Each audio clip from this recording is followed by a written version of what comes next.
What's going on, guys? Welcome back to the channel. My name is Lewis, and on today's video we have a recap of week number 2 of Bowling League.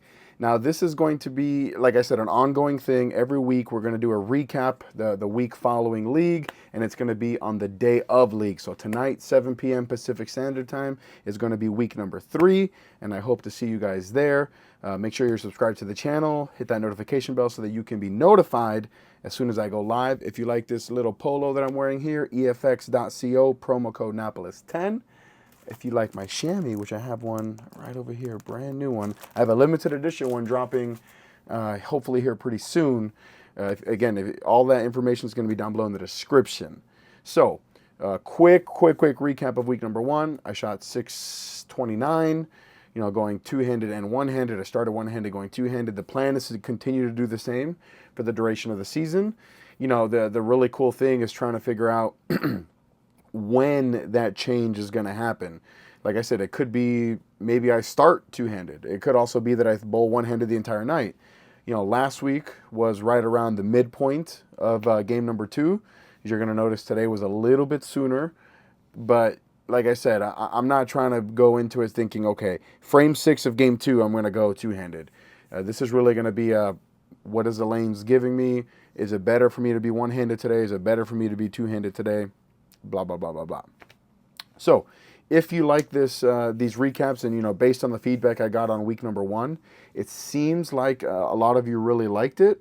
We're going to continue to do that. And pardon me as I look away. I'm looking at my screen here as I'm editing so that we can kind of go over everything. The arsenal was completely the same as week number 1. So one-handed, I brought a Primal Ghost, I brought a Evoke Hysteria, and I brought my spare ball.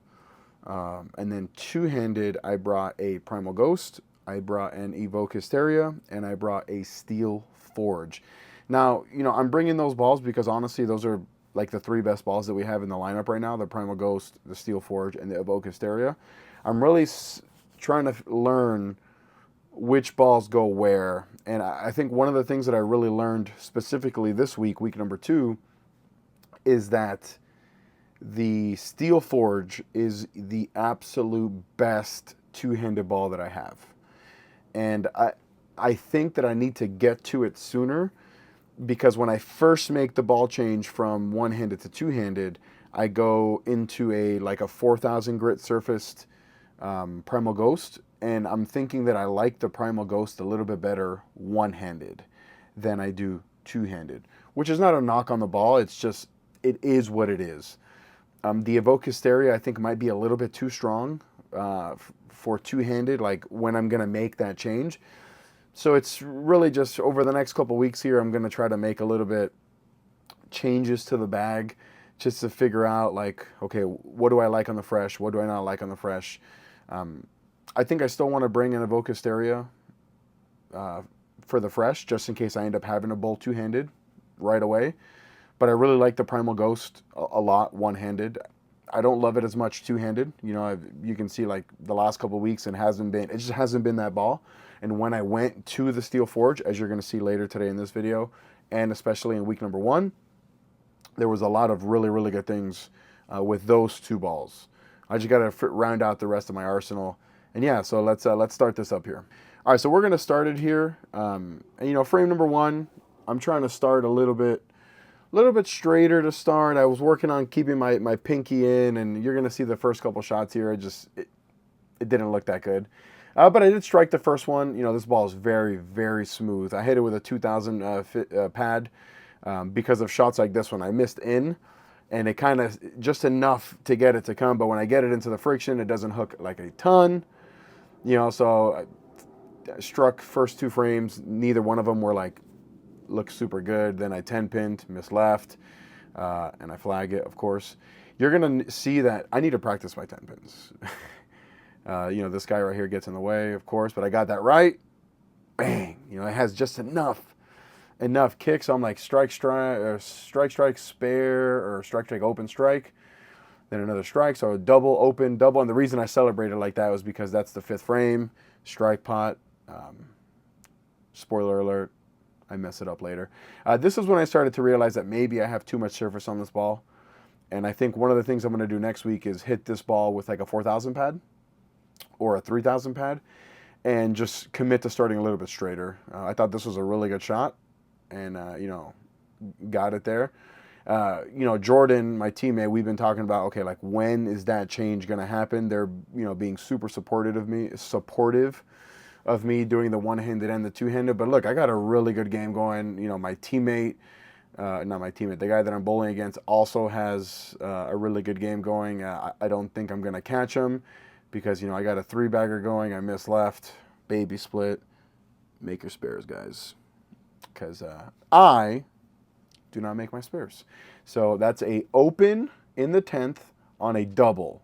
Keep that in mind. Finished that game for 211 and a loss. All right, 211 and a loss game one. First shot there, committed really, really well. Strike. I thought this shot was really good as well. Came in a little light, right? Weak messenger took out the 10 pin. This is when I started thinking about it already. And, obviously, if you watch the stream, that was a strike pot frame, by the way. Yeah, we missed a strike pot because of me. One of the things that if you watched the live stream, you would be able to pick up on is that the anchor on the other team was throwing a urethane ball with a lot of surface. He started on both lanes, but then really only went to it on the right lane. And you can see here, bam, missed another 10 pin. He stuck with it on the right lane, and the right lane got brutal. There was so much push. So we had been talking about it already. Like, I thought I threw that shot pretty good, and it had absolutely no chance. I think it's the next shot here where I go to two-handed on the left lane. I'm pretty sure is when I make this change here. Because, here we go. Just a big move left, and I went to the primal ghost. Bam, absolutely the right shot. And you're going to see just how ugly this right lane got. I might have missed in a little bit, and the ball, I could have 2-8-10 there very, very easily, which kind of sucks because I thought I had something good going. So anyway, no big deal. I have a really good look, or so I thought, on the left lane with the primal ghost. The ball's going through the fronts, doing the right thing, striking. And I started inching right. Like that shot struck on the left lane, and I just bucket, or, bucket combination. So I'm inching right, and one of the things that I should have done is I should have just trusted myself and jumped right, which I eventually do, but it's going to be a little bit too little too late. Here, nice little swisher strike, which we will absolutely take any day of the week. So 10 frame here, strike the first one, threw a really good shot, 10 back. And at this point, I had already locked up my match. My opponent shot 152, and he was frustrated with his teammate throwing urethane. So I 10 pin there for 203 and a win, which is a really good thing. Here we're starting into game 3. Weak 10 pin. I'm like, okay. Time to ball change on the left lane also. Throw my spare ball. Missed left, but somehow, some way, it hydroplaned enough and got there. So I make another move right. I ball change. I'm thinking, the steel forge is a little bit quicker. Maybe that's the right thing. Doesn't get there, and then look at this. Flag the 2-pin, two-handed. So then I go to the steel forge on the left lane, which absolutely was the right move. I ended up moving a little bit right there, or after this. Then I go back to the primal and move right again. Light strike. The move wasn't big enough. It definitely should have been a bigger move. Primal, like the fact that this struck here, it held, saw it enough down lane. Really good thing. This right here was a good shot. Bang. So now I feel like I got the right lane dialed in. Left lane dialed. I mean, bad shot, fell off. But in my head, I got him. I got both of these. Labeled this one, got this one up the lane, nice and forward, absolutely 10 back. And one of the things that I'm really, really learning is how to play the one-handed and two-handed game, because both games are completely different. And then look at this shot here, man. I thought I threw it pretty good. Got it in a little bit, and it hooked. For the first time all night, it hooked on the right lane. So that's going to be another open in the 10th frame on a double. We've 6 games in the league. I think I've done that 4 times now. I did it twice week 1, and now I'm doing it twice in week 2. So I finished that game for 233. It could have been 260, but I shot 647. So I won 3 points out of 4. Last week I won 3.5 out of 4. So, you know, we're 6.5 points out of 8, you know, through 2 weeks. And then, you know, like I said, just the biggest thing that I've learned so far doing this is that I just have to trust myself. I've been bowling long enough that I need to trust myself, trust my teammates too, because, you know, Jordan and Blair are some like high quality, high caliber bowlers. And now this is the second year that, you know, me and Blair bowl together. Me and Jordan have been bowling together now for 3 years. You know, like these people know my game very well. And a lot of the moves that they're telling me that I should be making are moves that I already know that I need to make.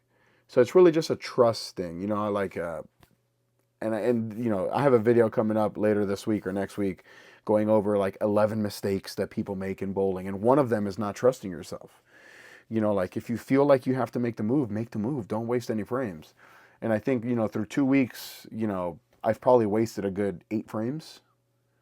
You know, which doesn't, you know, doesn't sound like a lot, but when you think of it, like that's almost a full game, and we've only bowled 6. So, you know, I'm 630 week 1, 647 week 2. I'm averaging, I think, 212 so far. It's still a learning curve, you know, going from two-handed to one-handed, or sorry, from one-handed to two-handed.